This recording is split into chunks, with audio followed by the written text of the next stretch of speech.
자, 보세요. 뭐 이런저런 공지사항은 방금 다 말씀드렸고, 잘 들어. 이거부터 할 거야. 어려워. 뭐 쉽게 받아들여지는 분들도 계실 겁니다. 그 학생들은 상당히 쉬울 거야. 근데 잘 못 받아들여지면 어려울 거야. 약간 가상의 시뮬레이션을 머릿속에 그려야 돼. 우리가 뭘 배울 거냐면은 이거 배울 거야. 이거. 민호야, 이 아저씨가 아니구나. 이분 뭐 하시는 것 같아 지금? 날씨 예보하는 것 같죠? 우리가 날씨 예보를 할 때 어떤 데이터를 활용해서 날씨를 예측하는가, 그 기술적인 원리를 배우게 되는 거야. 손 됐다, 그죠? 자, 봅시다. 아우, 이거 해야지 뭐. 가위바위보를 졌는데. 뀨! 뀨! 이 질문 본 적 있어, 없어?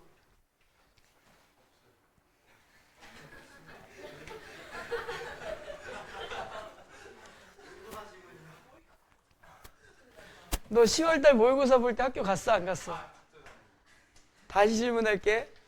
이 질문 본 적 있어, 없어? 무슨 내용이야? 그치?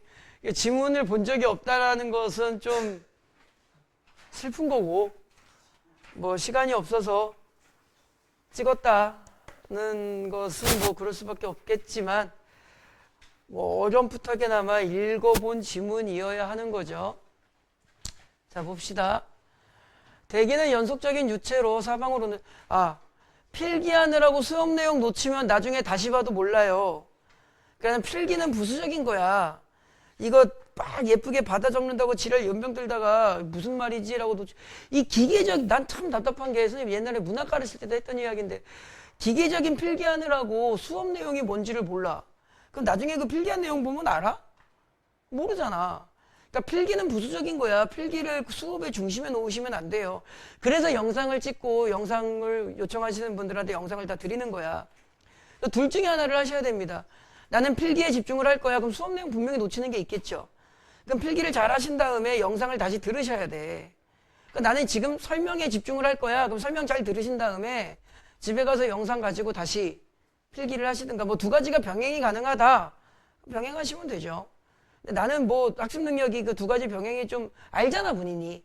난 두 가지 병행이 좀 항상 힘들었다. 그럼 둘 중에 하나에 집중을 하고 나머지를 좀 부수적으로 따라 하셔야 되는데, 이도저도 아닌 식으로 공부하시면 안 돼. 그러니까 이게 사교육이 욕을 먹는 게 여러 가지가 있죠. 이 사기꾼 집단이라서 욕을 먹기도 하는데, 극단적으로 아주 단편화시켜서 이야기를 한다면은 학원을 다녀도 성적을 안 나오는 이유는 여러 가지가 있을 건데, 첫 번째가 뭐 선생님의 실력이 없을 수도 있고, 두 번째가 뭐 잘못 가르칠 수도 있고, 뭐 여러 가지가 있는데, 어지간하면 있잖아. 어지간하면 말은 뺄게. 그 이 이유 중에 꽤 도드라지는 이유 중에 하나가 뭐냐면, 아이들이 학원을 기계적으로 다녀. 그러니까 의무적으로 시간 되니까 와서 앉아있고, 그냥 적당히 듣고 적당히 못 듣고 적당히 시간 때우다가 상상바 남아있는데 씨발 내 건데 이러고 있다가 그냥 간다고. 야, 그 솔직히 그게 무슨 공부가 되니? 그지? 무슨 말인지 고등학교 2학년 되면 충분히 아실 거고, 여러분들 고3 되시기 전에 그거 바꾸셔야 돼요. 고3은 그렇게 공부하시면 난 좋아. 애들 아이스크림 먹으러 학원 잘 오고 수강료 잘 내요. 그럼 그 돈 받아가지고 나 뭐 하겠어? 뭐 여행 다니고 소고기 사 먹고 뭐 그러겠지. 잘 먹고 잘 살 거야. 고마워. 자, 대기지는 연속적인 유체로. 자, 유체라는 말이 나오죠? 여러분들 의외로 어휘 같은 거 신경 쓰시라는 말씀 상당히 많이 드렸어. 이과한테 물어봐야지. 해솔이 이과지? 젠장. 민호, 유체가 뭐야? 문과야? 애매해?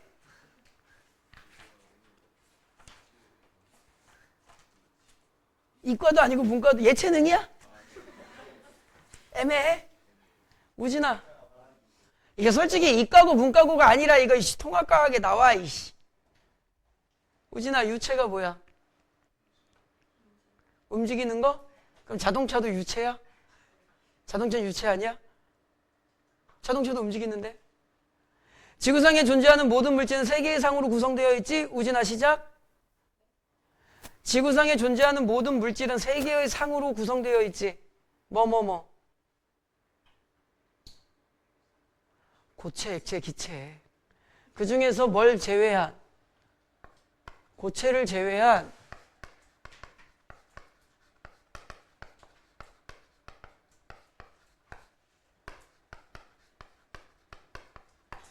기체와 액체의 통칭이에요. 물론 이제 대기는 기체겠죠. 그죠? 연속적인 유체로 당연한 말이지. 공기가 끊겨? 걸어가다가 씨발 내가 지금 진공 상태를 잠깐 만났네. 그래? 아니잖아. 이거는 뭐 상식이고요. 사방으로 운동한다. 당연하죠. 우리 몸 모든 곳에는 대기가 존재하는 거잖아. 대기의 상태는 기압, 기온, 습도, 바람 등의 변수로 나타내는데 특성 정보죠. 야, 이런 건 알아서 좀 풀자. 다음 중 대기에 대한 설명을 적절하지 않은 것은 뭐 불연속적이다. 이런 거 틀리면 말이 안 되는 거잖아. 그죠? 오늘 온도가 높다. 오늘 바람이 불어. 오늘 습도가 높아. 이게 다 무슨 상태를 표현해주는 단어들이야. 습도라든가 바람이라든가 기온이라는 것은 무엇의 상태를 표현해주는 거야. 대기의 상태를 표현해주는 거야. 공기의 온도가 높아? 아, 기온이 높아. 공기 중에 뭐가 많아? 수분 함유량이 많아? 아, 오늘 습도가 높아. 공기가 이동하는 게 있어? 그 이동을 우리가 느껴. 그게 뭐가 분다? 바람이 분다. 이렇게 표현을 하는 거야. 그러니까 대기의 상태라는 것은 결국은 기온, 습도, 바람, 기압 등의 변수로 나타낸다 이 말이야. 알겠지? 오늘 기온이 뭐 17도고요. 습도는 20%며 바람은 풍속 뭐 3m/s로 불고 있다. 이렇게 표현을 하잖아. 이게 다 무엇의 상태를 표현해 주는 거다? 대기의 상태를 표현해 주는 거다 이 말이야. 됐지? 기압은 뭐야? 공기가 누르는, 간단하게 우리가 뭐 과학 배우는 거 아니까 공기 압력이야. 기압, 공기의 압력. 그래서 우리의 여기를 기준을 몇 기압이라고 하고 여기를 1기압이라고 하고, 그러면은 우리 민호가 높은 산꼭대기에 올라갔어. 여기에 기압을 A라고 하고 지표면 여기에 기압을 B라고 했을 때 기압은 어디가 높아? 둘 중에 하나겠죠? 해솔아, 기압은 어디가 높아? 왜 그럴까? 기압이 뭐가 누르는 힘이라고? 공기가 누르는 힘인데 여기 뭐 성층권, 대기권이 있을 거 아니야? 나 여기 서 있어. 그럼 얼만큼? 요만큼 누르는 거야. 나 여기 서 있으면 뒤지라고 누르는 거야. 누가 더 많이 눌러? 내 위에 공기가 이만큼밖에 없다니까? 내 위에 공기가 이만큼 있어. 이게 기압이라고. 그래서 여러분들 그래서 아시는 분들이 있을 텐데 산꼭대기 올라가면은 기압이 낮아져가지고 밥이 잘 지어져 안 지어져? 잘 안 지어져. 냄비밥을 지을 때 그 기압 때문에 냄비 뚜껑이 자꾸 열린다고. 그러니까는 산에서 캠핑 같은 거 할 때 밥 지을 때 냄비 위에 뭐 얹어? 돌을 얹어. 기압에 의해 뚜껑 열리지 못하게 하려고.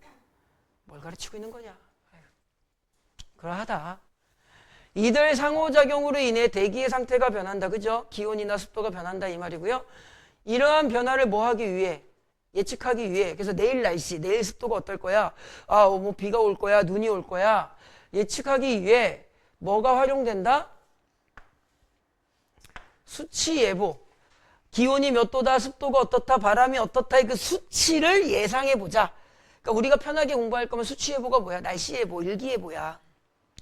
수치 예보는 대기의 운동과 변화를 설명하는 복잡하고 방대한 방정식들을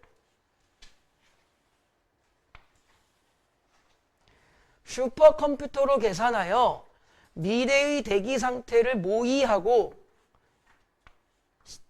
시뮬레이션 해보고 기상현상을 뭐 하는 거? 예측하는 거. 일련의 과정이다. 정의죠, 정의, 개념. 그죠? 무엇에 대한? 수치 예보에 대한. 수치 예보는 뭐야? 간단하게 대기 상태의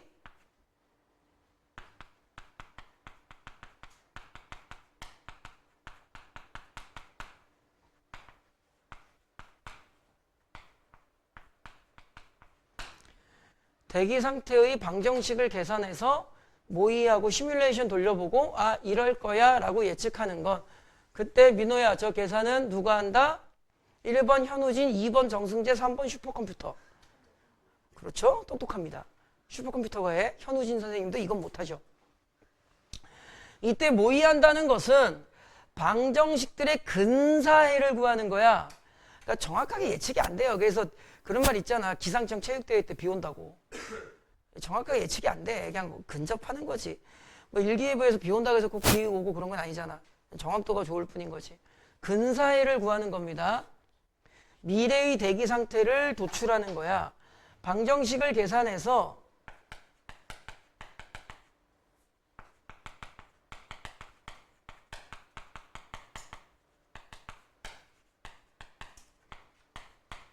예측하는 거.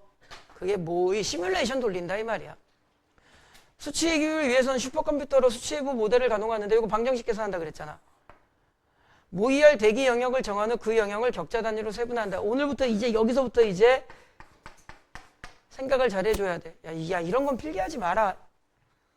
엄마가 보면 이 새끼 수업 시간 낙서했다 그런다. 저게 무슨 말이냐면 잘 들어. 일기예보를 할 거야. 그러면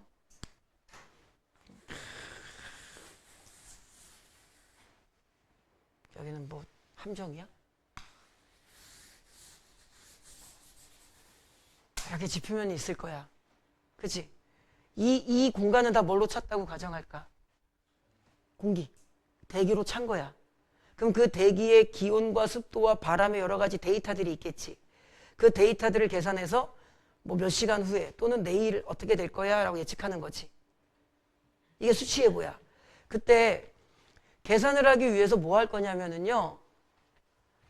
격자 단위로 세분화한다고 되어 있는데 가상의 사각형을 그리는, 정확하게 말하면 가상의 육면체를 쌓아 올리는 거야. 가상의 육면체를 쌓아 올리는 거야.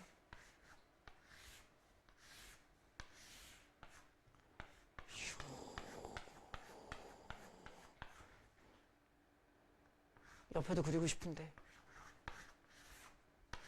대충 쌓아 올리는 거야. 홀로그램 생각하면 돼. 착 쌓아 올리는 거야. 컴퓨터 그래픽으로. 그래가지고 칸을 만들 거야. 1번 방, 2번 방, 3번 방, 4번 방, 5번 방, 6번 방 이렇게 되어 있겠죠.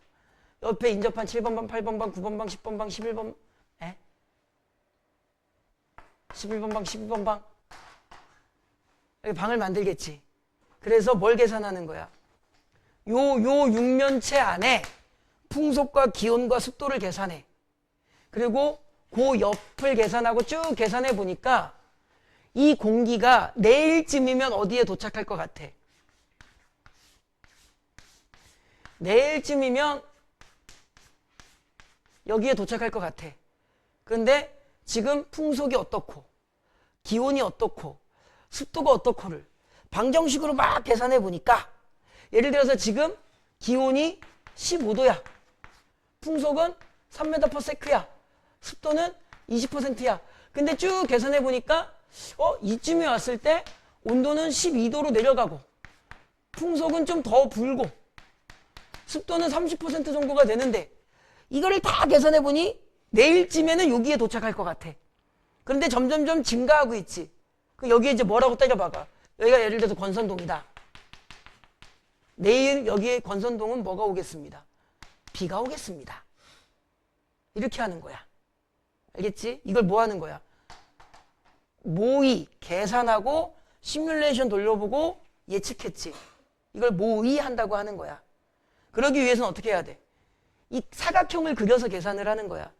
무슨 말인지 알겠니? 그럼 잘 봐. 여기서 일부러 좀 빈 박스를 갖고 왔는데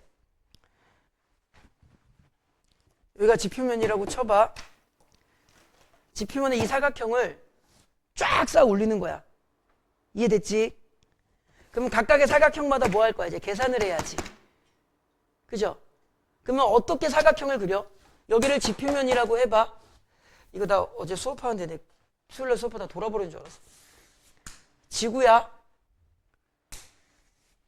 반가이 쳤어. 여기를 뭐라 그래? 적도라고 하지. 그럼 지구를 우리가 어떻게 나누니? 가로로 존나게 나누고, 그지?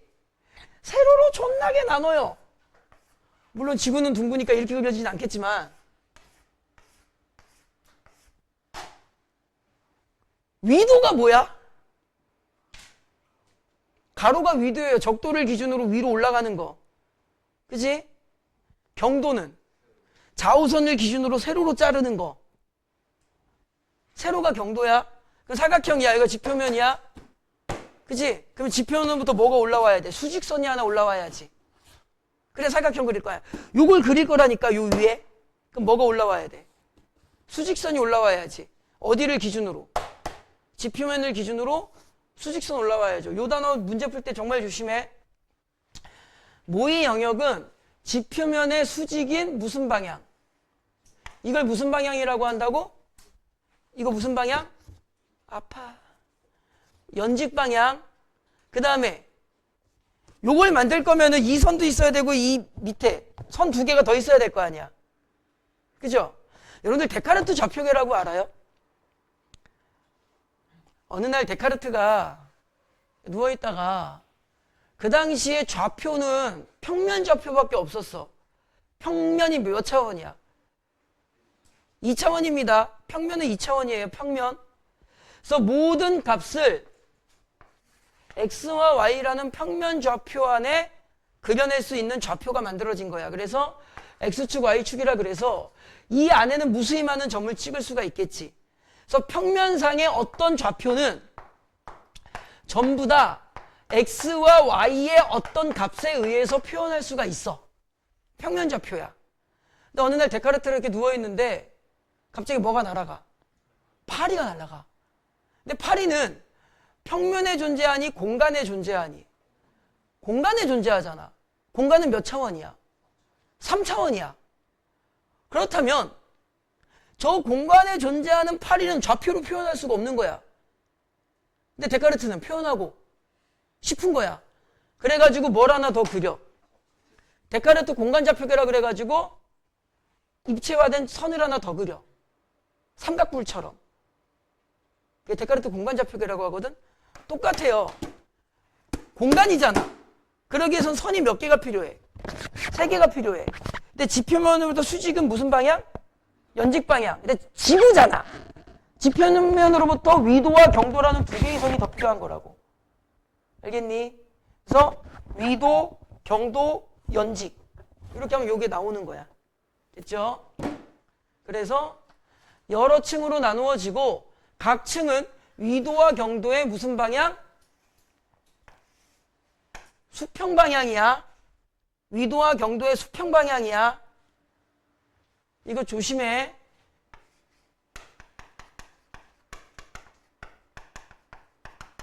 주요 개념이에요. 자, 보자. 이 밑바닥이 지표면이야. 일단 위로 선 하나 그려야지. 그지? 무슨 방향? 지표면과 수직인 연직 방향. 그 다음에 위도와 경도는 지표면과 수평 방향. 그러면 어떻게 되는 거냐면 지표면이 딱 있을 때 지표면과 수직인 무슨 방향? 연직 방향. 그죠? 그 다음에 지표면과 평행한 무슨 방향? 위도와 경도의 수평 방향으로 해서 이렇게 사각형을 그려진 거야. 됐니? 그런데 지금 선생님이 사각형 몇 개 그렸? 육면체죠? 육면체 몇 개 그렸어? 하나 그렸지? 이렇게 그리는 게 아니라 얘를 이제 여러 층으로, 자 여기 봐봐. 여러 층으로 나눈다 그랬지? 아파트 생각하면 되겠네. 이제 아파트 1층, 2층, 3층, 4층, 5층, 6층, 7층, 8층, 9층 나누는 거야.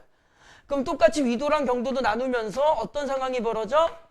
여러 개의 박스가 위로 쌓아 올라가지는 상황이 벌어져. 됐지? 요 박스 생각하면 돼. 이 박스가 쫙 위로 올라가 있는 거야. 됐죠? 그러면은 잘 봐봐. 아까 우리가 요 박스를 계산하라는 거라 그랬지. 1번 박스, 2번 박스, 3번 박스, 4, 5, 6, 7 박스를 계산해서 그 다음 박스 계산해서 최종적으로 여기는 어떻게 될 거를 예측하는 거지. 그죠? 그럼 봐봐. 박스를 크게 그릴 거야. 그러면은 이만한 박스의 데이터의 변수를 계산하는 게 편할까? 요만한 박스의 변수를 계산하는 게 편할까? 이게 시험 공부하는 거랑 똑같아. 대단원 1단원을 통으로 시험 보는 게 오답률이 높아? 소단원 하나를 보는 게 오답률이 높아? 대단원이 오답률이 높겠죠. 왜? 데이터가 많으니까. 이해됐니? 니네 0단원을 100개 암기하는 시험이 어려워? 10개 암기하는 시험이 어려워? 100개가 어렵잖아. 그럼 계산의 정확도를 높이기 위해서는 박스의 크기를 키울까? 줄일까? 줄여야겠지. 편의상 박스라고 해볼게. 박스 개수가 줄어들면은 정확도가 어떻게 되겠어? 높아지겠지. 0단어식으로 공부하면 돼. 0단어 100개를 외우는 것보단 0단어 10개를 외우는 게 내 통과율이 좋은 거야. 이해됐니? 근데 컴퓨터 입장에서는 계산할 양이 많을까 적을까? 존나 많겠지. 그치? 이만한 박스를 주고 야 기온습도 분석해봐 요거랑 이 박스를 존나게 쪼개가지고 따로따로 다 해봐 이거랑 같아 달라. 다르잖아. 박스 개수당 들어가는 연산량이라는 게 있는데 박스 개수가 많아지면 연산량이 많아지겠지. 대신에 정확도는 높아지겠지. 0단어 100개를 테스트 볼 건데 몇 번 해볼 거냐면 한 번 해볼 거야. 100개를 볼 건데 100개를 한 번 해보는 방법이 있고 이걸 몇 개씩 보는 방법이 있어. 10개씩 보는 방법이 있어. 그럼 10개씩 볼 거면 테스트 몇 번 봐야 돼? 10번 봐야 돼. 연산량이 어떻게 되는 거라고? 높아지는 거야. 대신에 정확도는 좋아지는 거지. 그죠? 그 논리를 기억해야 돼. 격자로 구성된다. 일종의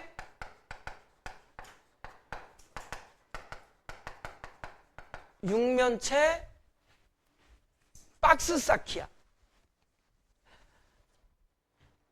야, 시험 문제 나왔는데 박스라고 쓰지 마. 이에 따라 대기는 육면체 공기 덩어리들의 집합표자 이렇게 박스 쌓은 거야. 그럼 요 안에 이제 공기 계산하는 거라고. 공기를 육면체로 나눈 거야. 그죠? 좀 더 열려봐 이제. 이렇게 육면체의 가상의 박스를 쌓아서 요 안에 공기를 계산하는 거라고. 위층 계산하는 거야. 됐니? 그러니까 공기는 육면체의 공기 덩어리들의 집합체가 된 게 박스가 됐다 이 말이죠. 각 공기 덩이에서는 변수의 값이 일정한 시간 간격마다 계산돼. 컴퓨터가 계산하는 거야. 5초 단위로 계산해봐. 요거 딱 계산해. 아, 기온이 지금 21도야. 5초 후에 또 계산해. 또 21도야. 5초 후에 또 계산해. 21도야. 북을 치는 것도 아니고. 현영쌤 그거 알아? 현영쌤 장구 동아리 있었던 거. 나는 그거 봤거든. 현영쌤의 그 사물놀이패 옷을 입은 놀려야지. 나중에 심지어 현영쌤한테 북 쳐달라 그래. 북 되게 잘 치셔. 동아리였어. 요걸 다 5초마다 계산하는 거야. 그런데 갑자기 쭉쭉쭉 계산하다가 좀 시간이 지나니까 기온이 떨어지기 시작을 해. 아, 이제 온도가 떨어지는 날씨겠구나. 이렇게 하는 거라고. 일정한 값마다 계속 계산한 거야. 아, 민준아! 졸지 마! 수평 방향의 해상도는, 집중. 수평 방향의 해상도를 너무 어렵게 생각할 필요 없어요. 그냥 정확도예요, 정확도. 격자 간 거리가 뭐 할수록? 좁을수록. 연직 방향의 해상도는 연직 방향의 층수가 많을수록. 잘 봐.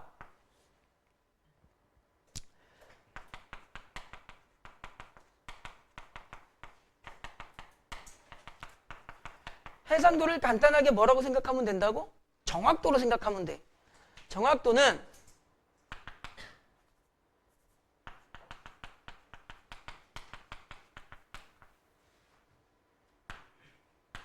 이게 반비례라는 뜻이야. 이게 무슨 말이냐면 잘 보세요. 어렵지 않아요. 한 번만 이해하시면 돼요. 하나의 박스를 그려봅시다.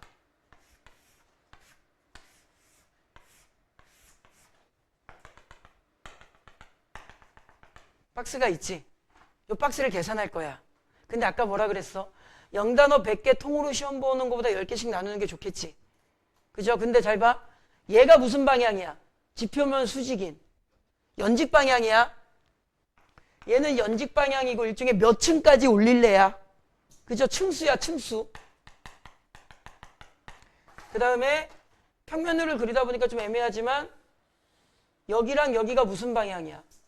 지표면과 수평인. 위도와 경도 방향이야. 그죠? 지면과 수평인 거고 제가 위경도야. 됐죠? 그럼 잘 봐. 각 점을 뭐라고 하냐면은 격자, 이 한 칸을 격자라고 하면 돼. 그러면은 각 꼭지점을 다 뭐라고 해주는 거야? 격자점이라고 하는 거야. 자, 오늘의 퀴즈. 격자점이 몇 개 나와, 한 박스에? 8개가 나와. 쪽팔릴 뻔했네. 잘 봐. 이 박스의 크기가 적을수록 좋은 거야. 해상도는, 정확도는. 좋은 거지. 그럼 박스 크기를 줄이자. 박스를 어떻게 만들 거라고? 작게 만들 거야. 여기 박스가 있는데 별걸 다 준비해서 수업하네. 씨. 박스 크기를 줄일 거야. 잘 봐. 여기랑 여기가 무슨 점이야? 격자점이지. 그러면 내가 이렇게 만든 거야. 그죠? 그러면은 격자점의 거리가 얼마였다가 요만이었다가 가만히 좀 있어봐 너. 격자점의 거리가 여기였다가 박스를 작게 만들어야 되니까 격자점의 거리를 어떻게 해야 돼? 줄여야지. 그럼 박스가 작아지겠지. 해상도, 정확도가 높아질 거라고. 됐니? 그리고 이렇게 세로로만 자르지 말고 가로로 여러 층 만들면 더 작아지겠지. 이번에 이렇게 자를 거라고. 이게 무슨 방향? 연직 방향이라 그랬지. 층수라 그랬지. 박스를 더 작게 만들 거니까 층수도 더 높이는 게 좋겠지. 그잖아. 이해됐니? 그러니까는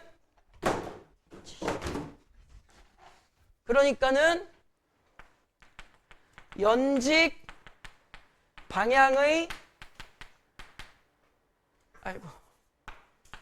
해상도는 층수와 무슨 관계? 그러니까 이걸 간단하게 말하면 우리 어떻게 공부하면 돼? 이 꼴 박스 크기를 뭐 해라? 축소해라. 그러면 해상도가 좋아진다. 근데 그거를 그냥 멋있게 쓴 거야. 이해됐죠?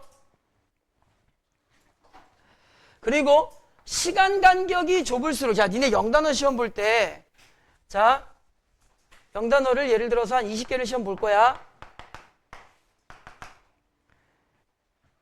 30분 줄게. 외워라. 잘 봐. 외워. 한 다음에 30분이 지났어.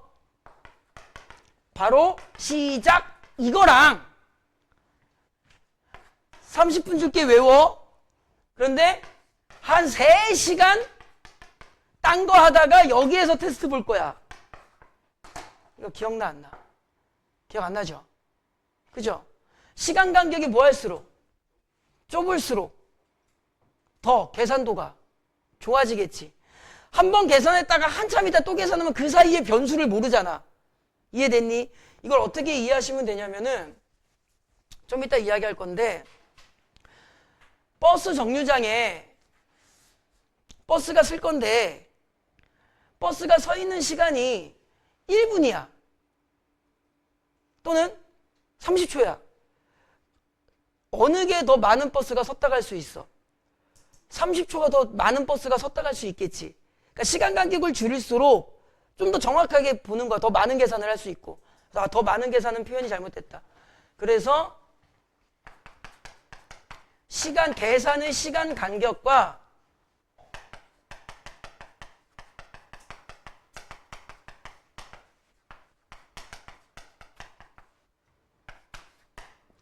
시간 간격과 변화 상태 모의 수준은 반비례야. 시간 간격을 뭐 하면? 줄이면 변화 상태 모의 수준은 더 높아지겠지. 박스가 있는데 이 박스의 공기를 30분 단위로 체크할 거야. 그러면 딱 4시에 체크한 다음에 그 다음에 언제 체크해? 4시 반에 체크하겠지. 그 30분 사이에 무슨 일이 일어날 줄 알고. 근데 만약에 5초 단위로 체크한다고 생각해봐. 그 변화를 다 체크해낼 수 있겠지. 그렇게 이해를 하시면 돼요. 그래서 이 지문은 무턱대고 공부하면 힘들어요. 선생님이 누차 강조하는 게 있죠. 비문학은 암기가 아니라 이해야. 이해를 기반으로 접근을 공부하셔야 돼. 내신이니까 기본적으로 외우려고 노력은 하겠지만 이해가 안 된 상태에서 외우는 거는 문제풀이에 도움이 안 됩니다. 자, 봅시다. 그 다음에 여기서 대기를 모의하는 정도는 분해능으로 나타내는데 얘들아, 분해능이 뭐야? 분, 해, 능, 분. 분해하는 거. 이렇게 다시 말하면 뭐야? 나누다. 나누어서 해석하는 능력이야. 그러면은 분해능이 높다라는 말은 잘 나눴다는 거지. 잘 나누었다라는 것은 박스 크기가 커진다, 작아진다? 작아진다야. 그럼 분해능이 높다는 말은 해상도가 높다, 낮다? 해상도가 높다는 거야. 분해능이 높다, 박스를 더 잘게 쪼갠다야. 근데 아까 이거 할 때 이 박스를 공간을 나눠야죠. 그 다음에 측정하는 시간도 나눠야지. 되게 쉬워. 공간 나누는 걸 공간 분해능, 시간 나누는 걸 시간 분해능이라고 하면 돼. 됐죠? 그래서 분해능에 몇 개가 있는 거야? 2개가 있는 거야. 근데 잘 봐. 공간은 박스 크기를 줄이는 거죠. 그치? 그러면 박스 크기를 줄이기 위해서는 어떤 거라 그랬어? 요 격자점의 거리를 줄이는 거지. 그러니까 공간 분해능은 격자점 간 거리로, 시간 분해능은 몇 초 단위로 쪼갤래잖아. 그러니까 시간 분해능은 무슨 간격으로? 시간 간격으로 나타내는데, 집중해. 어떻게 나와 있냐면 공간 분해능은 뭘 가지고 나타낼 거라고? 격자점 간 거리, 박스 쪼개는 거니까 공간 분해능은 격자점 간 거리로 나타내는데, 공간 분해능이 작다. 이 꼴. 공간 분해능은 뭘로 나타낸다 그랬어? 격자점 간 거리로 나타낸다 그랬죠? 그죠? 이 말은 다시 말하면은 격자점 간 거리가 어떠하다? 낮다. 이거 맞아, 틀려? 틀려. 헷갈리면 안 돼. 자, 뭘 보냐면은 격자점 간 거리가 작다라는 말은 박스를 졸라 많이 쪼갰다는 거지. 그러면은 분해를 많이 한 거야, 적게 한 거야? 많이 한 거야. 그래서 잘 들어. 문제 풀 때 요 마무리 설명하고, 이렇게 되면은 이 꼴 분해능이 어떻다? 높다야. 시험 문제를 풀 때 공간 분해능이라는 단어를 써서 분해능을 이야기하는 건지, 격자점 간 단어라는 단어를 써서 분해능을 이야기하는 건지를 봐야 돼. 어떤 상황이 벌어졌는지 눈으로 확인해 볼까? 선택지에 공간 분해능과 분해능의 성분, 이렇게 2개의 단어를 쓰면은 선택지가 무슨 관계로 나와야 돼? 비례 관계로 나와야 돼. 공간 분해능이 높을수록 분해능이 높다, 이렇게 나와야 돼. 그죠? 그런데 공간 분해능이 높다는 말은 격자점 거리가 줄어든다는 거잖아. 선택지에 격자점 간 거리와 분해능의 관계를 나온다면, 또는 공간 분해능과 격자점 간의 거리라는 요 2개의 단어로 선택지가 나오면, 선택지의 서술어는 무슨 관계로 서술되어야 돼? 이거 반비례 관계로 서술되어야 돼. 이거 왜 선생님 위에는 파란색 쓰고 아래는 노란색 썼을까? 아래 걸로 나올 가능성이 훨씬 더 높아. 똑같은 말이지만 선택지에 사용된 단어에 따라서 비례와 반비례의 서술어가 달라진다. 알겠죠? 이거 조심하세요. 시간 분해능은 시간 간격으로 나타낼 건데 가깝게 값이 작을수록 시간 간격이 줄어들수록 분해능 높다는 건 설명 안 해도 되겠지? 됐니? 조심하세요. 이건 아마 시험 문제 내실 거예요. 학교 선생님들이 좋아하는 메시지입니다. 이 상관관계라고 하는데 이해됐지? 시간 분해능은 안 적어도 되겠죠? 결론은 뭐다? 박스를 쌓고 박스를 쪼갠다야. 그 논리대로 자꾸 이해하시면 돼요. 그 다음에 자, 공간 분해능과 시간 분해능은 서로 관련이 있다. 함께 고려해야 된다는 건데 일반적으로 자, 이 집중. 수능 이제 선생님이 고3 아이들한테 가르치는 건데 재진술의 원리라는 게 있습니다. 학교 선생님들도 마찬가지로 사용하실 건데 지문에 나와 있는 단어를 그대로 안 쓰세요.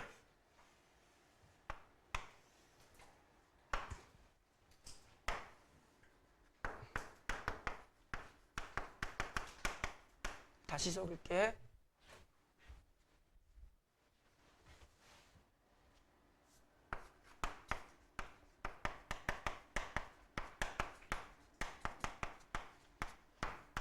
민호야, 이거 마저 틀려. 그 아까 이 개념 되게 중요한 개념이라 그랬잖아. 연직 방향은 지표면과 무슨 방향이었어? 수직인 방향이었죠. 그리고 층수의 개념이었지. 근데 지금 여기에는 뭐라고 나왔어? 수평 방향의 공간 분해능이라고 나왔으니까 연직 방향의 층수를 의미하는 게 아니라 연직 방향의 층수를 의미하는 게 아니라 수평 방향의 위도와 경도를 말하는 거야. 위도와 경도 쪽 얘기야. 알겠죠?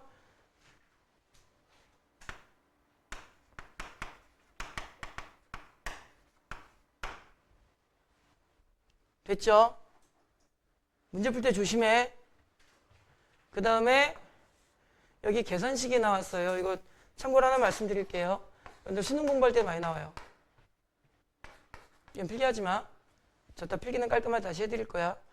A는 A를 B로 나눈 값이다. 해소라. 뭐분의 뭐야 그러면?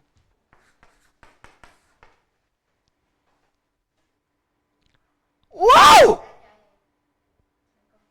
이 잠깐만요라고 하면 안 되는데? 동희야, B분의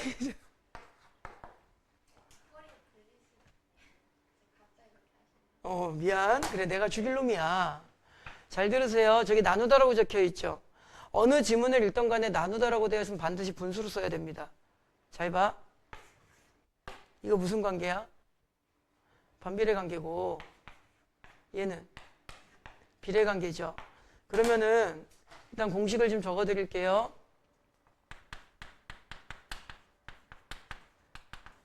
시간 분해능의 상한서, 이 개념을 알아야 돼. 시간 분해능이 뭐야? 몇 초 단위로 계산할래야? 시간 얼만큼 쪼개서 계산할래죠? 30초마다 할래? 20초마다 할래? 10초마다 할래? 이거잖아. 알겠지? 자, 천천히. 시간 분해능이 무슨 뜻이라고?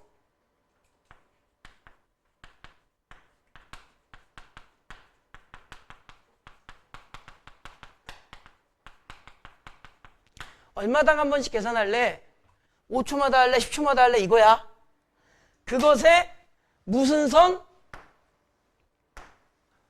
상한선. 이 말은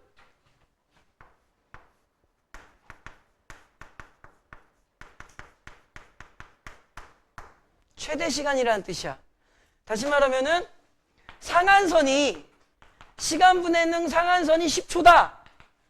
그러면은 시간 배분할 때 나는 15초당 한 번씩 계산할 거야. 이건 돼, 안 돼? 안 되는 거야. 최소한 10초를 넘지 않는 시간에서 한 번씩 계산해야 된다고. 자, 시간 상한선 10초다. 그럼 나는 몇 초당 계산할 거야? 자, A라는 애가 있고 B라는 애가 있어.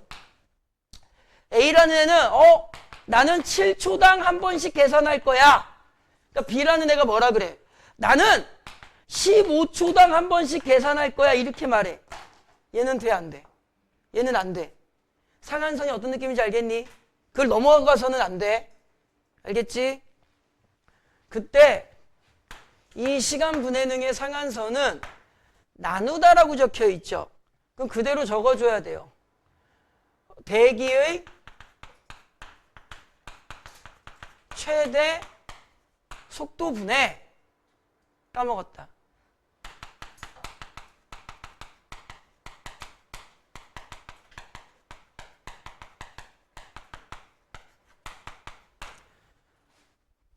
이렇게 되죠. 그럼 출제자들이 이거 선택지를 어떻게 만들어내냐면 아까도 말씀드린 있는 그대로 안 써요. 예를 들어서 이런 선택지가 나올 거야. 대기의 최대 속도 그대로 써둘게. 최대 속도가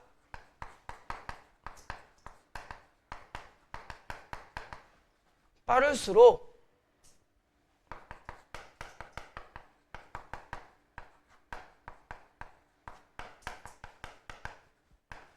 시간 분해능의 간격은 늘어날까 줄어들까?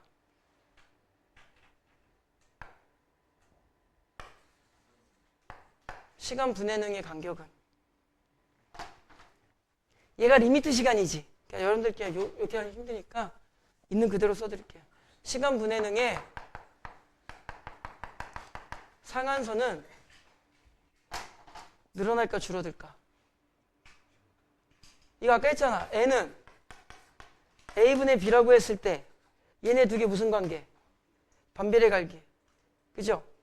그러면은 최대 속도가 3m/s에서 속도가 존나 늘어가지고 5m/s가 됐어.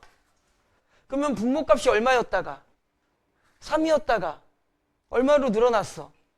그럼 얘가 늘어난 거잖아. 그럼 무슨 관계라고? 반비례 관계라고. 그럼 상한선은 어떻게 돼야 돼? 줄어들어야 돼.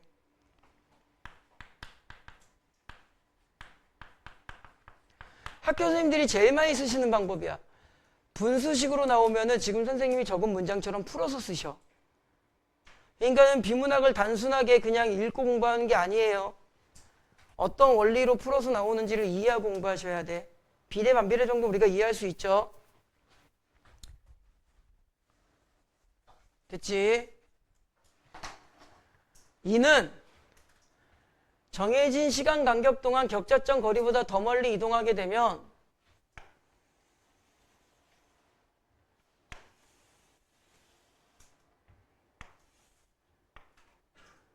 어디 갔어?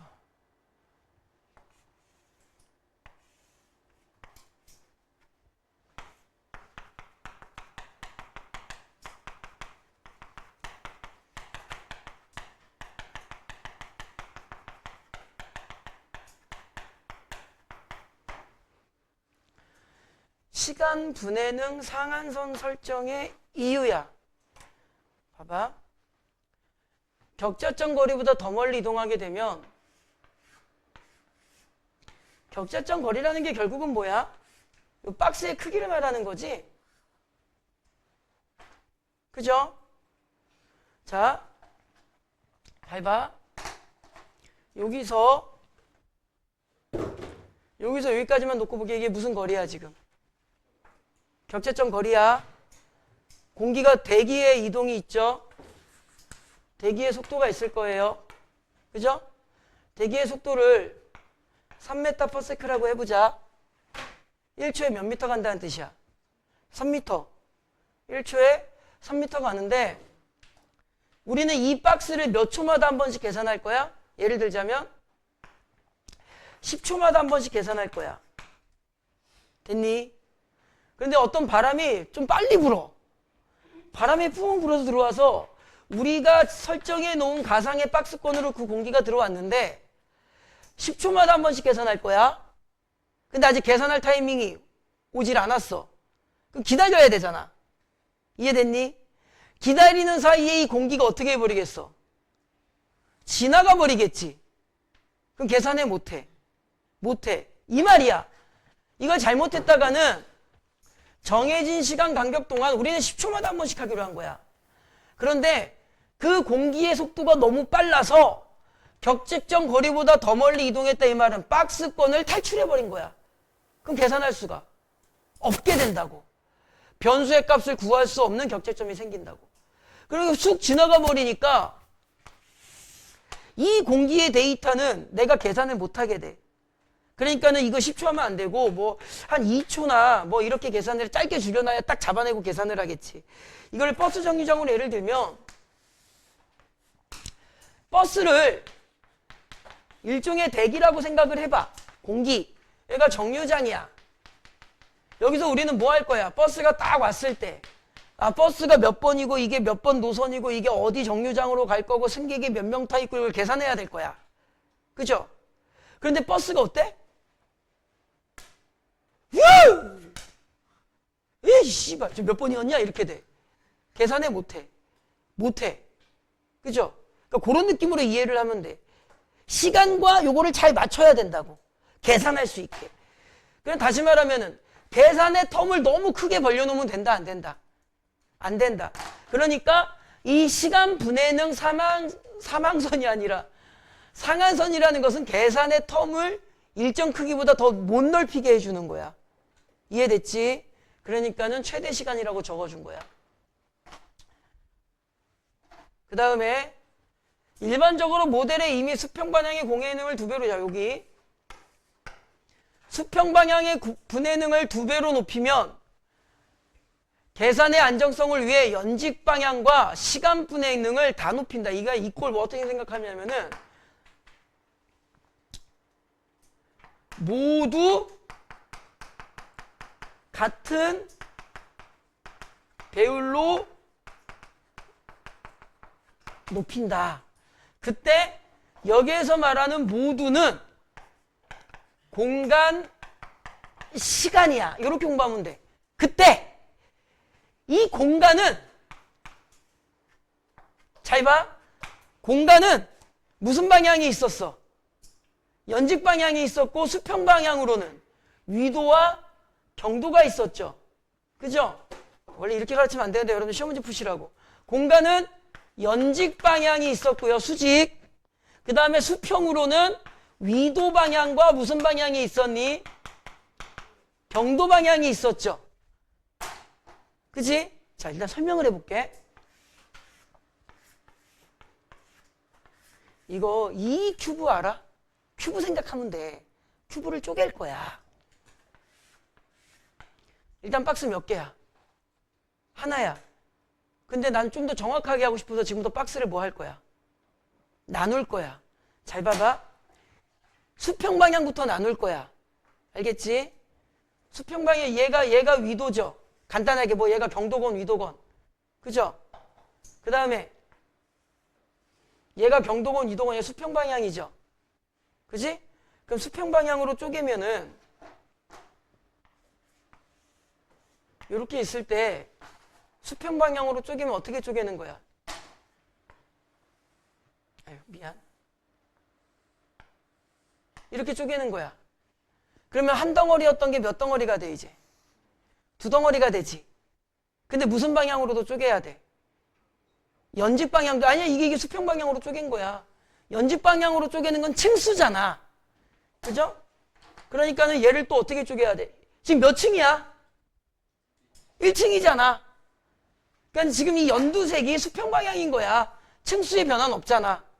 근데 연직 방향, 층수까지 쪼갤 거니까 얘를 또 어떻게 쪼개야 돼?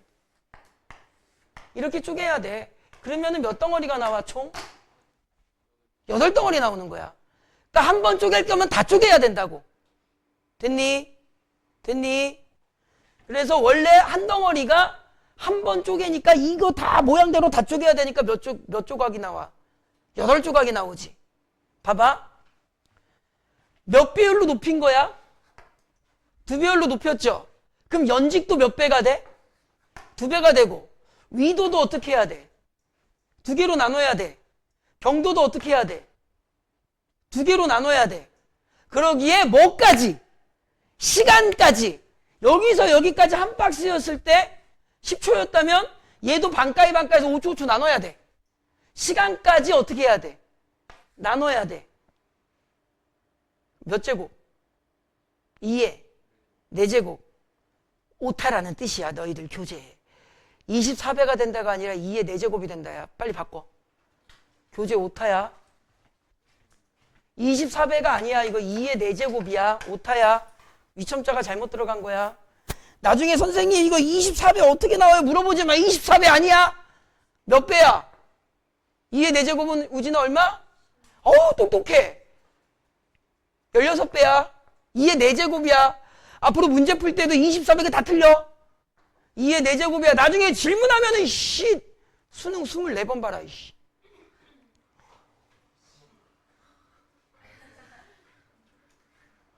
안 되겠는데 그거는?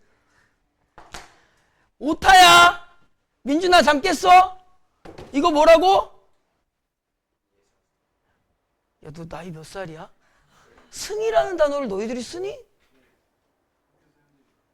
아, 선생님들이 승 쓰셔? 학교 선생님이 내 나이 때니? 그 선생님 때는 승이라고 했거든. 2에 4승, 2에 2승 이러고. 그래서 이거 유명한 거 있잖아. 경상도 사람한테. 한국 사람이란다. 표준어 사람은 2에 2승. 경기도 사람은, 아니. 부산 사람은 2에 2승.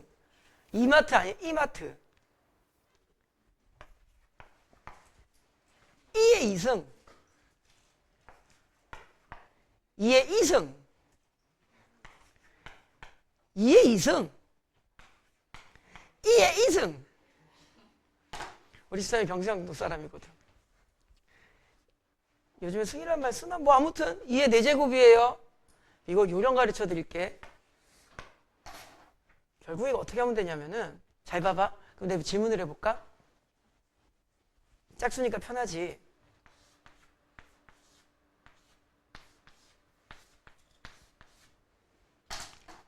3배 놀릴 거야. 2배가 아니라. 그러면은 칼질을 얘도 몇 칸? 3칸 해야지. 그치? 이렇게. 그 다음에 연직 방향도 몇 칸? 3칸 해야지. 이렇게 되는 거야. 그죠? 어떻게 하는지 알겠니? 그럼 칸 몇 개 나와 이거? 27개 나와. 큐브 생각하면 돼. 이거 어떻게 계산하면 돼? 27은 자 민준아 우리 몇 배 늘리기로 했어? 3배 늘렸지 이번에. 그죠? 27은 3의 x승. 여기에 넣으면 x의 값은 3. 맞아. 맞아? 아닌데? 이거 27이 나오는 게 아니잖아. 잠깐만. 27 나오나? 맞다. 시간을 안 했구나. 여기에 다시 시간까지 3을 곱해야지. 그러면은 미안 시간을 안 했네. 3의 몇 승? 4승. 이거 어떻게 계산하면 돼? n배 높인다. 이거 시험 문제 이제 선생님이 뭐 2배가 아니라 3배, 4배, 5배, 6배 나오잖아. 간단하면 돼. n의 몇 승 계산하면 돼. n의 4승 계산하면 돼. 계산을 이렇게 풀면 돼. 학교는 시험 문제 개똑같이 내가지고 우리 교재에는 2배 나왔는데 만약에 6배를 한다면은 6 곱하기 6 곱하기 6 곱하기 6 하면은 6에 36 계산하시면 돼. 알겠지? 학교 선생님이 무슨 개또라이 마냥 128배 이러진 않겠지. 그때 이제 계산기 꺼내시고. 됐죠? 그래서 여기 공간 n의 3개의 시간까지. 그래서 n의 4제곱 형태로 답이 나오게 될 거야. 여기 같은 경우도 아까 몇 배 높인다 그랬어? 2배 높인다 그랬으니까 2배의 4제곱 이렇게 되는 거야. 됐죠? 큐브 잘라내는 느낌으로 이해하시면 됩니다. 그 다음에 자 이제 열심히 뭐 했어? 격자 박스 세웠죠? 그 다음에 이제 뭐 해야 돼? 계산을 해야 돼. 계산을 할 때 무턱대고 계산하는 게 아니라 뭐가 있냐면은 초기 설정 값이라는 게 있어요.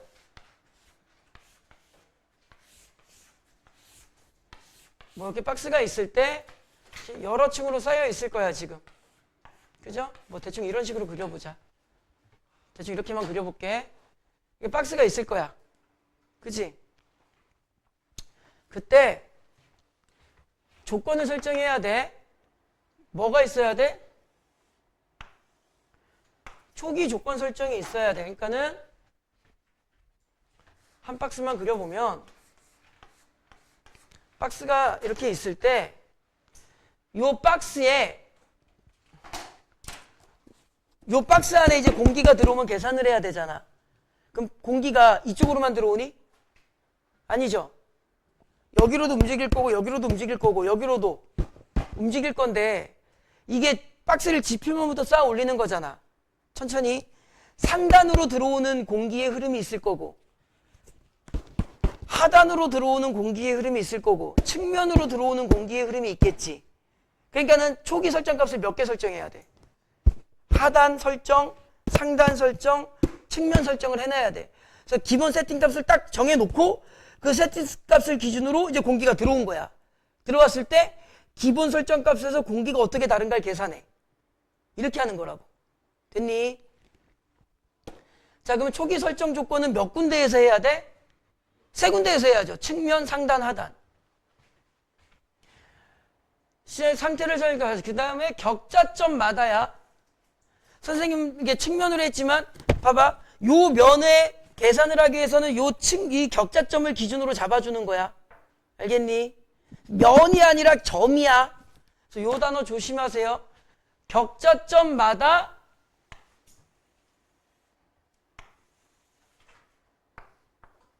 요거 이제 좀 이따 문제에도 나오는데 저거 오답 만들면 어떤 단어 건드릴 것 같아? 격자점마다를 건드릴 수 있고 또 하나 뭘 건드릴까? 개별을 건드릴 거야. 그래서 시험 문제 선택지 오답은 뭐가 나와? 공통으로 부여한다. 모든 격자점에 동일한 값을 부여한다. 이러고 나올 거야. 맞아, 틀려? 틀려요. 요 박스가 있을 때 요 각각의 점마다 그 데이터 값이 같아 달라요. 물론 같을 수도 있는데 일괄적으로 무조건 동일하게 넣는 건 개별로 넣다 보니 똑같을 수는 있겠지만 똑같은 값을 넣으려고 한 건 아니야. 개별적으로 부여한다. 공간에 대한 경계 설정은 봐봐 이제 나오죠? 하단, 상단, 측면. 하단, 상단, 측면 다 넣어야 돼. 여기에서는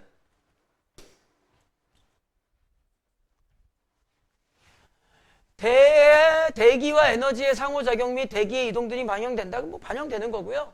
하단 경계 자 집중. 여기 하단은 대기가 지표면을 통과할 수 없기 때문에 그냥 쉽게 말하면 뭐냐면은 여기 지표면이라고 쳐봐. 가상의 박스를 쌓아 올릴 거야. 쌓아 올렸지. 이게 이제 공중에 떠 있는 박스라면 이게 다 왔다 갔다 공기가 흐를 거 아니야, 사방으로. 그런데 바닥이야. 그럼 이제 지하 150m 안반수에서 공기가 올라와? 안 올라오잖아. 자, 지표면과 수직인 방향을 무슨 방향이라 그랬어? 연직 방향, 연직 운동이라 그랬죠. 그러면 이 하단, 지표면과 붙어있는 이 하단은 정확하게 설명하면 지표면 저 아래에서부터 올라오는 연직 방향의 대기는 있어, 없어? 없죠. 땅바닥에서 무슨 공기가 올라와? 안 올라오잖아. 그래서 땅에 묻어버리면 어떻게 되는 거야? 그래서 사람이 죽어. 안매장 조심해야 돼. 집에 와서 이런 얘기 하지 마. 공기가 안 올라와. 그러니까 어디 갔어?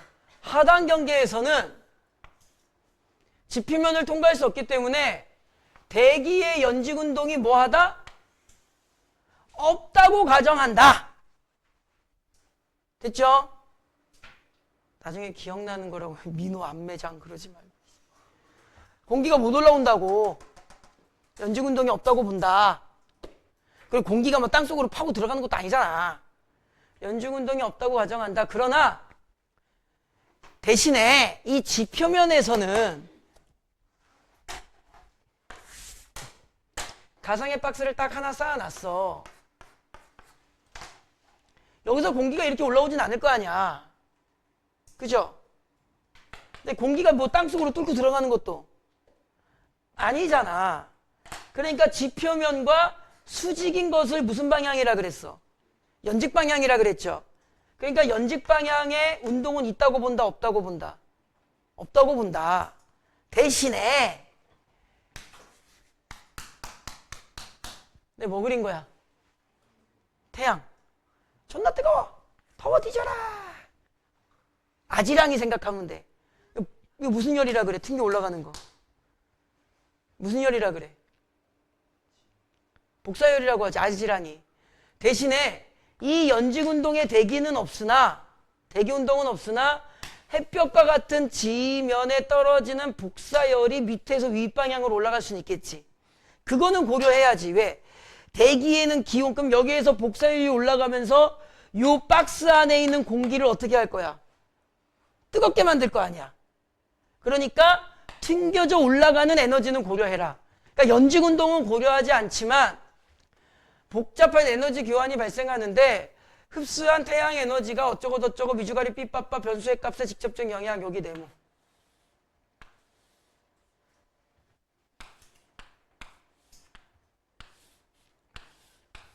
그럼 시험이 어떻게 나와?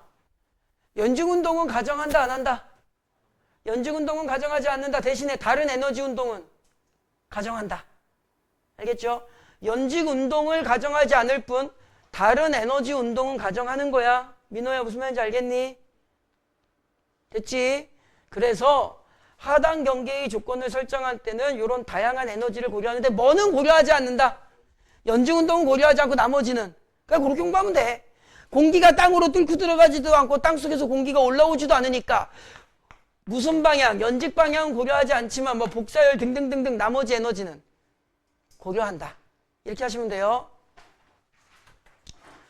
그 다음에 이번에는 반대로 제일 꼭대기로 올라가 보자. 탑을 쭉 쌓아 올렸어.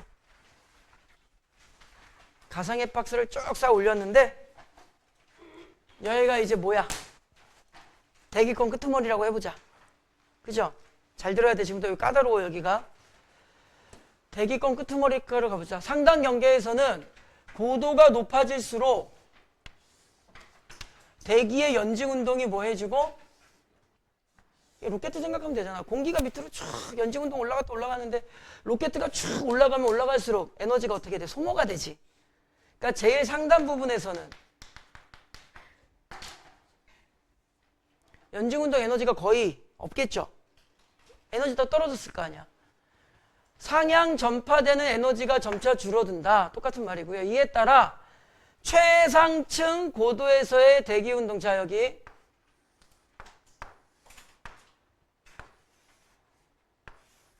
그러니까 지표면 여기 연직운동 있다 없다? 지표면 연직운동 없다. 그 다음에 제일 꼭대기 연직운동 있다 없다? 없다. 그러니까 제일 밑바닥이랑 제일 꼭대기는 연직운동을 고려하지 않는다 이 말이야. 연직 속도를 0으로 설정해. 그런데 집중해야 돼. 문제가 발생해. 이렇게 하면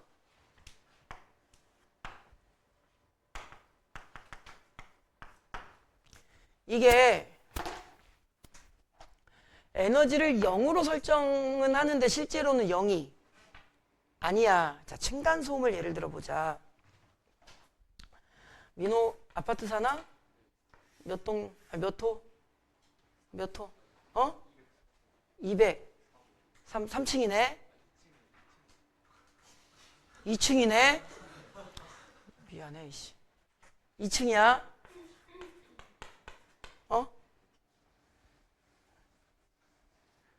여기서 민호야, 너 뭐 할 거야? 괴성을 지를 거야. 우와!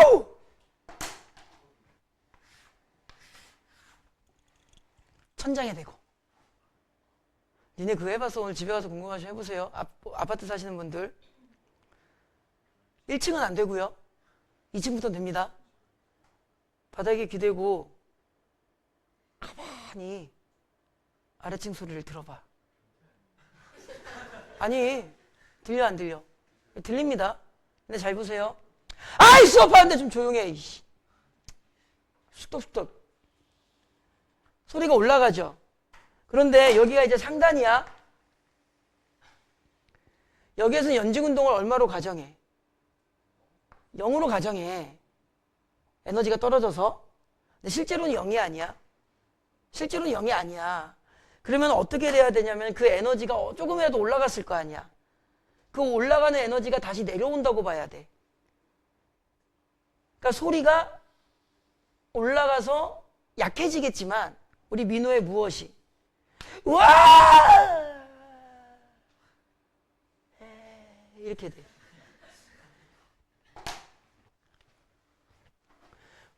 외부로 빠져나가야 될 에너지가 최상층에서 뭐 돼야 돼? 그래 버리면.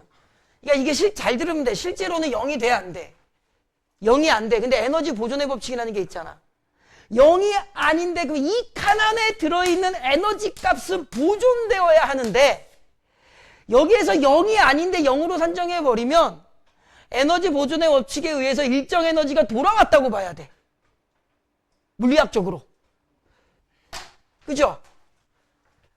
최상층에서 반사되어 영역 내부로 돌아오는 것으로 모의되어야 해.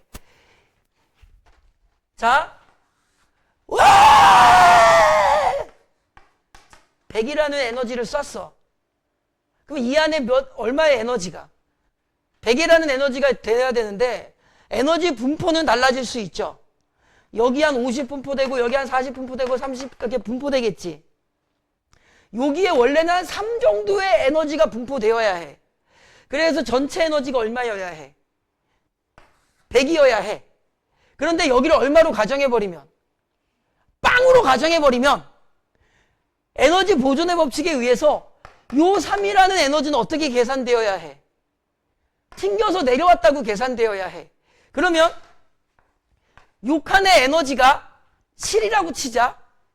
실제로는 최상단의 에너지가 3이어야 하는데 최상단을 얼마로 가정해버렸으니 0으로 가정해버렸으니 요 3이라는 에너지가 어떻게 되었어야 돼? 돌아왔다고 해서 여기가 얼마가 돼버려 그러면? 여기가 10이 돼버리니까 정확한 계산이 나와 안 나와? 원래는 7로 계산되어야 하는데 이게 그럼 10으로 계산해버려야 된다고. 그러니까 영역 내부로 되돌아오는 곳으로 모의된다. 그 결과 영역 내부에서 에너지가 비현실적으로 증가해. 이게 얼마였는데 원래는 7인데 이걸 0으로 해버리니 이게 10이 돼버린다고. 에너지가 어떻게 된다고? 비현실적으로 증가한다고. 그럼 변수값이 어떻게 돼? 7로 계산해야 정확한데 10으로 계산해버리니까 올바른 계산이 안 나오겠지. 그래서 어떻게 하냐면은 과학자들이 잔대가리를 쓸 거예요. 이를 완화하기 위해 두 가지 방법을 쓸 건데 감쇄층이라는 층을 그냥 만든 거야. 아, 요쯤에서 소리가 없어질 거야. 이러고. 두 번째, 자연스럽게 흩어지도록 계산하는 방법이 있대. 이게 무슨 말이냐? 이거 사실 뭐 과학자들이 이거 궁금하면 나중에 저기 공부 열심히 해서 카이스트 가가지고 나사에 취직하시면 돼요. 저도 몰라요 이거. 몇 킬로미터를 기준으로 고도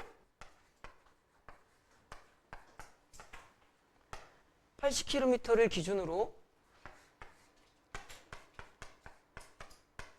그 이상이 되었을 때는 후자, 이거 말하는 거야.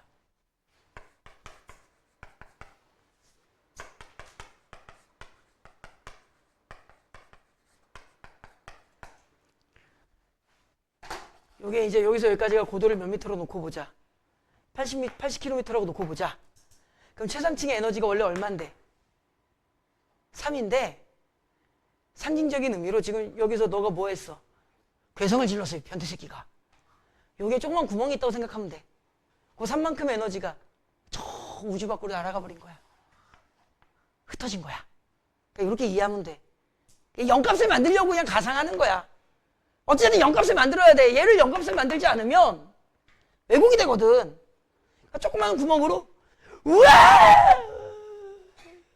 저 안드로메다로 날아갔다고 보자. 그런데 고도가 80km가 안 되면 이거 좀 애매하잖아. 그래서 80km가 안 됐을 경우에는 얘가 이상이라고 되어 있으니까 이거를 정확하게 할 거면 얘는 80km 미만이라고 해야 정확하겠죠? 80km 미만일 경우에는 무엇이 있다? 감쇄층이 있다. 흡음재가 뭔지 알아? 방음재와 흡음재는 달라요. 방음재는 아 하고 소리쳤을 때 이 소리가 못 넘어가게 하는 거야. 방음재야. 이 안에서 소리가 그냥 울리는 거야. 그래서 우와! 여기가 방음재로 쌓여 있다. 우리 민호가 우와! 하고 소리 질렀다. 고막에 피 나오는 거야. 소리가 못 넘어가고 이 안에서 진동을 계속해. 흡음재는 흡수하는 거야. 소리가 반사되지 않고 그 층에서 소리를 뭐 해버리는 거야? 먹어버리는 거야. 지금 튕겨져 내려오는 상황 때문에 문제지. 그치? 그러니까 여기에 뭘 달아버린 거야? 흡음재, 감쇄층을 단 거야. 소리를 뭐 해버린다고? 먹어. 그러니까 3값이 먹혔어. 얼마가 돼? 빵이라고 누가? 과학자들이 그냥 했어 그렇게. 선생님 정확한 감쇄층이 어딘가 내가 어떻게 알아? 나 로켓 만들어가지고 한번 올라가 봐. 위에 어딘가 있겠지 뭐. 됐니? 그럼 시험 문제 뭐가 나올까? 얘를 딱 기준점으로 봐서 이렇게 나오겠죠? 보기를 줄 겁니다. 우리 민호가 뭐 할 거야? 쭉 계산했는데 가상의 격자를 존나게 쌓았는데 이 변태 새끼가 존나 많이 쌓아가지고 90km까지 쌓았어. 근데 에너지 값이 지금 왜곡이 됐어. 어떤 방법을 취할래? 흩어지는 걸로 합시다. 70km까지 쌓았어. 어떤 방법을 취할래? 감쇄층 있는 걸로 합시다. 이렇게 되는 거야. 됐니? 자, 그러면 하단 상단의 조건 정보를 받았죠? 그 이제 뭐만 남아? 측면 남죠? 측면 경계에 대한 조건은 잘 봐. 좀 조심해야 되는 말이 있어. 자, 민호야, 지 무슨 동이야? 아니, 무슨 동이냐고. 아니, 무슨 동에 살아?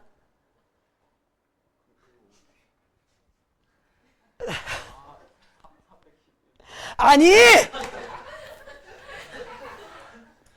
서연아, 거기 부끄러운 아이 어디 있어? 너 무슨 동 살지? 인계동. 권선동 살아? 그래. 여기가 인계동이고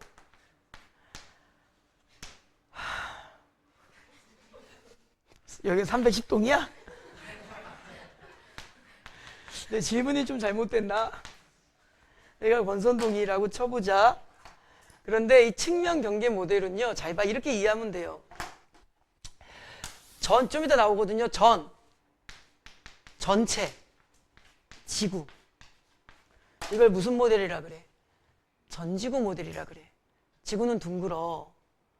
지구 전체의 대기운동을 연구해야 되는 상황도 있겠죠. 그러면은 측면의 개념이 존재할까, 존재하지 않을까? 존재하지 않아요. 왜? 박스를 둥글게 다 쌓아버렸다고. 어디가 측면이야? 없지. 그죠? 이해됐니? 그런데 제한된 영역, 쉽게 말하면 인계동이 있고 권선동이 있는데 나는 인계동 날씨는 관심 없고 어디 날씨? 권선동 날씨가 궁금한 거야. 권선동에다가 시뮬레이션 박스를 쌓아 올렸어. 그런데 우리는 지금 무엇을 연구하는 거야? 대기를 연구하는 거잖아. 권선동 공기와 인계동 공기가 분할되어 있니? 아까 1문단에서 그래서 뭐라고 이야기를 한 거야? 연속적 유체라 그랬잖아. 그러면은 우리 문서연이가 인계동에서 극 하고 트름하면 그 냄새가 공기를 타고 어디까지 오는 거야? 권선동까지 오는 거야. 공기는 끊겨지는 게 아니잖아. 그러니까 권선동의 날씨를 고민하기 위해서는 뭐가 필요해? 인계동 날씨를 같이 고려해야지. 근데 하나, 지구 전체를 고려할 때는 이럴 필요는 측면의 개념이 없는 거야. 왜? 이렇게 부분적으로 고려할 때만 인계동에서 우리 서연이가 방귀를 꼈는지 뭘 했는지를 고려해서 그 공기가 이 권선동 공기의 측면 박스로 오기 때문에 그래. 그러니까 제한된 영역을 측정할 때는 측면 경계를 봐야 돼. 그죠? 그래서 뭐라 그래? 지역 모델이라 그래. 권선동 지역 이렇게 되는 거야. 측면 경계에서는 영역의 모든 층, 다시 말하면 무엇으로 나눈 거야? 연직 방향으로 나눈 거죠. 층이니까. 영역의 모든 층에서 대기의 유출입이 계속 봐봐. 아, 미안. 저건 그렇게 하면 안 되겠다. 그러면은 공기가 이렇게 하면 되겠죠. 계속 이렇게 들어올 거 아니야. 그죠? 모든 층에서 공기가 들어올 거 아니야. 그죠? 측면에서. 여기서. 다 모든 층에서 들어올 거 아니야. 영역 외부의 대기 상태. 선생님 칠판 기술로 하면 어디에? 인계동의 대기 상태를 고려해야겠지. 그잖아. 영역 외부의 대기 상태를 나타내는 변수의 값을 내부에 반영하는 작업이 필요하다. 인계동의 기온이 17도야. 습도가 25%야. 바람이 초속 3m/s로 불어. 솔직히 인계동이랑 권선동이랑 뭐 얼마나 떨어져 있다고. 근데 갑자기 27도씨가 갑자기 24도씨야. 권선동은 더워 뒤져. 습도가 25%, 습도가 지금 90%야. 바람이 시속 20km로 불어. 지구 종말. 불가능하잖아. 그러니까 이거 말이 안 되니까 이거 좀 그렇고, 이 공기의 흐름이 특정한 지역까지 넘어오니까 이 데이터 값을 계산할 때 이 공기의 데이터를 이용해야 돼, 말아야 돼.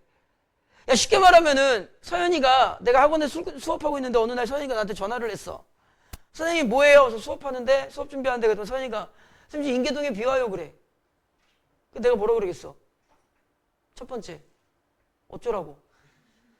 두 번째, 아 씨발 우산 없는데. 이게 무슨 뜻이야? 인계동의 인접지역의 대기 상태가 내가 살고 있는 권선동의 대기 상태와 무엇이 될 것이니, 영향력을 줄 것이니 함께 고려한다는 뜻이잖아. 그죠? 똑같은 말이잖아. 외부의 영역 외부의 대기 상태를 내부에 반영하는 작업이 필요하겠지. 됐니? 이 때문에 지역 모델은 지구 전체의 대기 현상을 모의한, 아까 무슨 모델? 전지구 모델. 그럼 잘 봐. 인계동의 대기 상태를 고려해야 돼. 그죠? 근데 인계동만 독자적으로 존재해? 인계동의 대기 상태는 또 누구의 영향을 받아? 인계동 옆에 무슨 동이 있냐? 메탄동의 영향을 받아. 그러니까 인계동 거 데이터를 찾아가지고 권선동에 넣어야 되는데, 인계동의 데이터를 찾기 위해서는 메탄동의 데이터를 좀 봐야 돼. 이 무한소급이 되는 거야, 지금부터. 메탄동 옆에 또 뭐 있어? 무슨 동 있어? 나 몰라. 너 어디 살아? 메탄동 옆에 무슨 동 있어? 310동이 있어. 300 몇 동이라 그랬지? 30동이 있어. 그 옆에 이게 무한소급이 되죠. 그치? 무한소급이 되잖아. 그러니까 특정 지역 모델은 지금 설명을 했는데, 어디에서? 결국엔 전 지구의 대기의 자료를 받아와야 돼. 뭐 하는 짓이야 이게. 근데 솔직히 전지구 모델 안 받아와요. 그냥 좀 기상청이 그렇게 한가하지 않아. 좀 받아오다 말하게. 나머지는 어떻게? 통밥 때려. 막말로 씨발 태평양에서 비 온다. 그거 받아와가지고 권선동에 비 올까 그러겠니? 적당히 받고 안 받아. 원래는 이론적으로는 이렇다. 왜? 대기는 지구 전체를 기준으로 순환하는 거기 때문에. 됐죠? 이 이유는 전부 다 뭐야? 오류값을 최소화하기 위해서 하는 거겠지. 뭐 마지막 문장은 당연한 말이야. 됐니? 그래서 이렇게 해서 지문 정리하고 문제를 한 문제만 좀 간단하게만 풀어볼 건데, 그 전에 한 장 그거 지금 지문 정리 왼페이지에 보세요. 9페이지에. 선생님이 칠판에 잘 안 적어드린 이유 거기 다 나와 있어. 그러니까 여러분들이 이거 필기하다가 수업 잘 못 들으실까봐 자꾸 이해 쪽으로 강의를 했고 요점 정리는 거기 선생님이 좀 잘 해놨어. 뭐 정확하면 내가 했겠냐? GPT가 했겠지. 좀 수정하고 좀 틀린 내용 바꾸고 해서 넣어놨거든. 그걸로 좀 필기라든가 뭐든가 참고하시면 돼요. 그리고 항상 강조하는 거 있죠. 자기가 하세요. 요점 정리는. 그게 공부가 됩니다. 남이 해주는 건 공부가 안 돼요. 다 거기 적혀 있어. 됐죠? 그래서 칠판에 뭐 크게 메모는 좀 안 하듯이 강의를 했고요. 문제 하나만 풀어볼 겁니다. 나머지 문제 다 일치성이에요. 어렵지 않아요. 요 문제만. 이게 몇 번 문제인지 모르겠어. 요거 몇 번 문제니? 25번 문제네요. 이거 지금 빨리 풀어봐. 25번만 푸세요. 나머진 쉽습니다.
민준이 풀었어?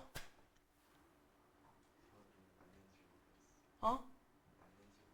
아니 풀기는 했어? 얘들아 수업 시간에 문제를 푸는 것은 맞고 틀리고가 기준이 아니야. 내가 얼만큼 사고하는가를 훈련하는 거지. 아 참 아이들 비문학 가르치면서 좀 걱정이 되는 게 그래 그냥 해봐. 뭐 당해봐야 알지. 맞아봐야 아픈 줄 알지 뭐. 한 가지만 책 꼭 기억해. 비문학은 암기력이 좋다고 잘하는 게 아니에요. 잠깐 볼게. 봐봐. 얘들아 그거 알아? 왜 선생님들이 수업 시간에 자세를 똑바로 해라 라는 말을 하는지. 뭐 조는 건 당연히 막아야 되고 조는 것도 사실은 포함인데 왜 그런지 알아? 왜 자세를, 쉽게 말하면 선생님이 강의하는 거를 이러고 듣건 한쪽 귀를 가려도 들리고 한쪽 눈을 감아도 보여. 그치? 그러니까 수업 이렇게 들어도 돼, 안 돼? 되죠? 그런 애들한테 내가 이렇게 얘기를 합니다. 야 똑바로 앉아. 내 수업 잘 들어. 그럼 걔가 뭐라 그래? 들려? 듣고 있어요? 들려요? 그래. 그죠? 근데 왜 자세를 똑바로 할까? 인간은 우리 인공신경망 배웠죠? 퍼셉트론이 인간의 뉴런 신경망을 모티프로 만들었죠. 똑같은 논리예요. 퍼셉트론이 프로그래밍 되듯이 인간의 뉴런이 프로그래밍이 돼. 그걸 우리는 두 글자로 뭐라고 하는 거야? 습관이라 그래. 그럼 그런 애들이 수능고사장이나 학교 중간고사, 기말고사 들어갈 때 갑자기 딱 바른 자세로 몰입을 쫙 해가지고 풀 것 같아? 안 그럽니다. 내 몸이 그렇게 프로그램이 안 되어 있어요. 이거 왜 이 말씀을 드리냐면은 비문학도요, 모르겠다고 해서 멍 때리듯이 대충 눈치 보고 시간 때우잖아요. 그럼 너가 그렇게 프로그램 될 거야. 수능 못 봐요. 내 몸을 어떻게 프로그램 시켜야 돼? 어떻게 해서든 쥐어 짜부려는 습관으로 프로그램을 시켜야 돼. 알겠지? 그때 어떻게 하셔야 되냐면 이거 하나 가르쳐 드릴게. 아까 얘기하려다가 만 게 그거야. 국어를 지금 너희들이 좀 올바로 이해하셔야 돼. 그래야 국어 성적이 올라와. 출제자가 요구하는 핵심을 먼저 짚는 프로그램이 되어 있어야 돼. 자, 예를 들자면 대부분의 많은 아이들이 일반 선지 같은 걸 봤을 때 A는 C보다 높음으로 생각이 멈춰. 해상도가 높음으로 해상도. 아 씨발, 해상도라는 말 없는데. 일단 패스. 아메바, 집신벌레, 유글레 나의 공통점이 뭔지 알아? 단세포야. 해상도라는 단어가 나와 있어서 나는 해상도를 찾을 거야.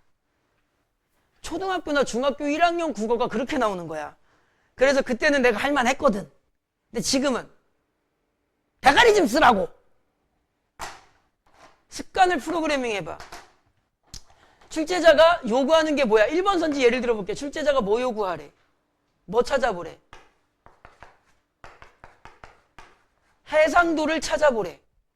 그 다음에 두 번째, 해상도가 높음으로 세밀하게 모의한다.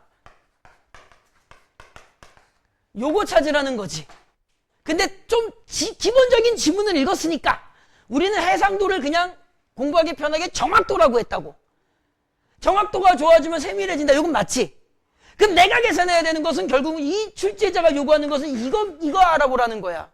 다시 말하면 무엇의 해상도? A의 해상도와 무엇의 해상도?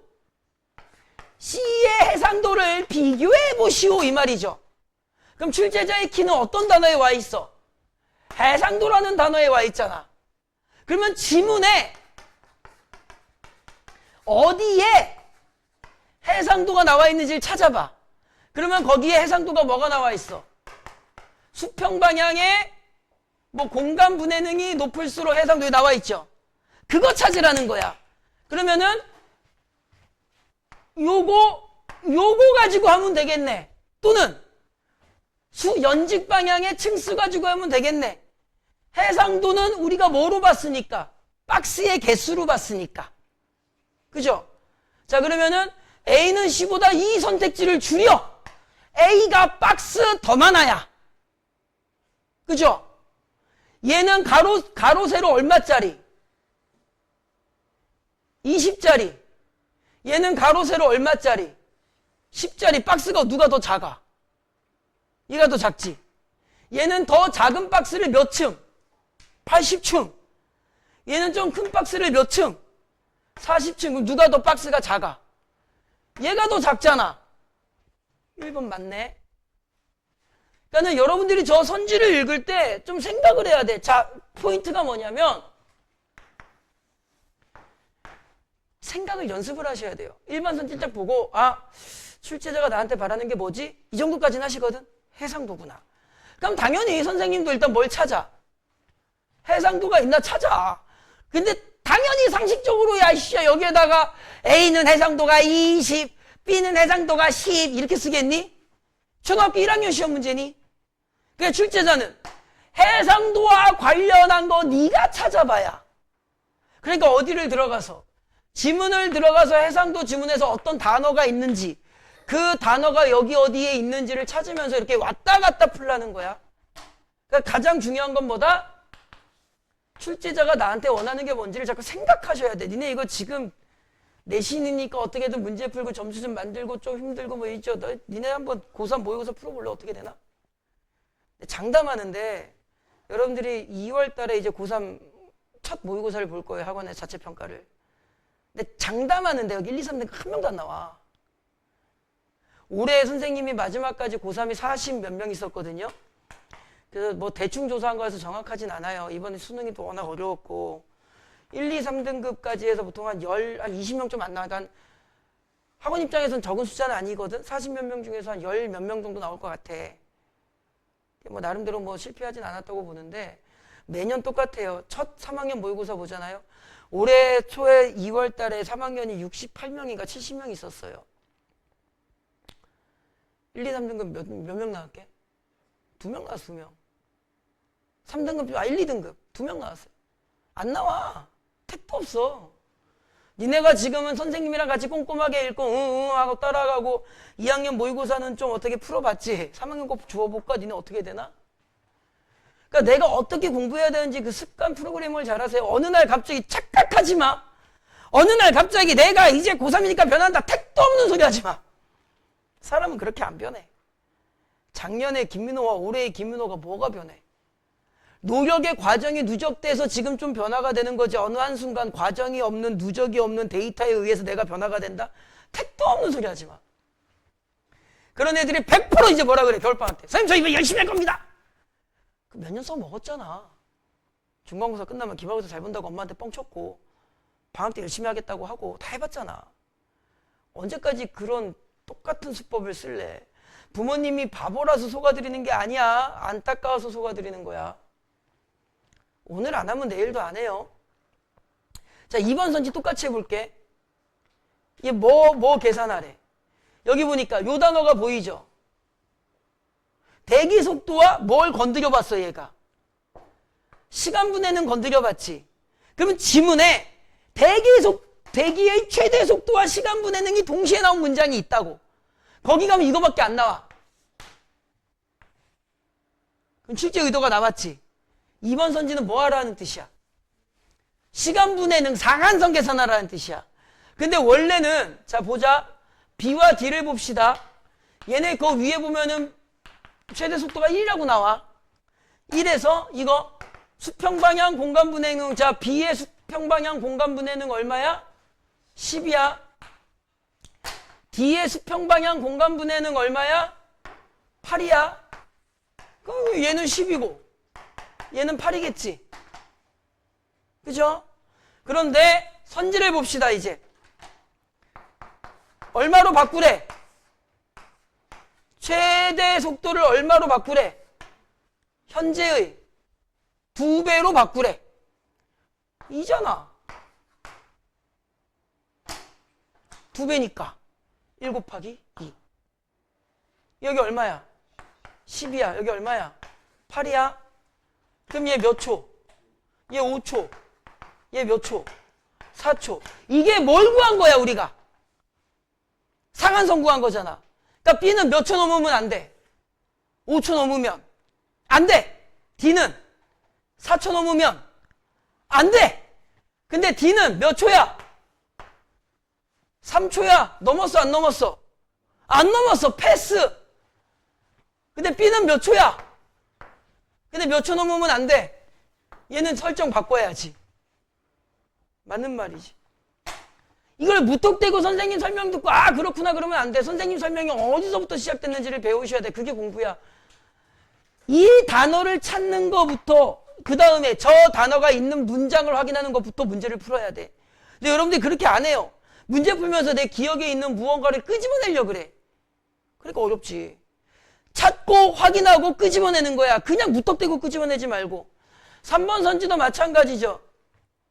상당 경계 조건을 찾아내고 감쇄층을 찾아냈어. 그럼 지문에서 확인.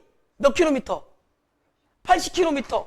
이제 끄집어내고 확인하면은 어디 갔니? 얘는 40km고 얘는 50km고. 그죠? 그러면은 감쇄층은 돼, 안 돼? 80km 미만이 감쇄층이었잖아.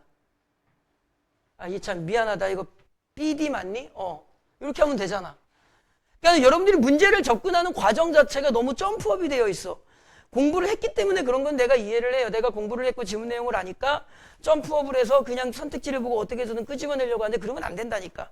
내가 이거 고3 애들한테 1년 내내 가르쳐. 이게 습관이 언제쯤 바뀌냐면 6, 7월쯤 바뀌어. 씨발 2달 있다 수능 봐야 돼. 돌아버리겠는 거야. 됐니? 나머지 문제는 상당히 쉬워요. 자, 우리 잠깐 쉬었다가 선입견 할 거야.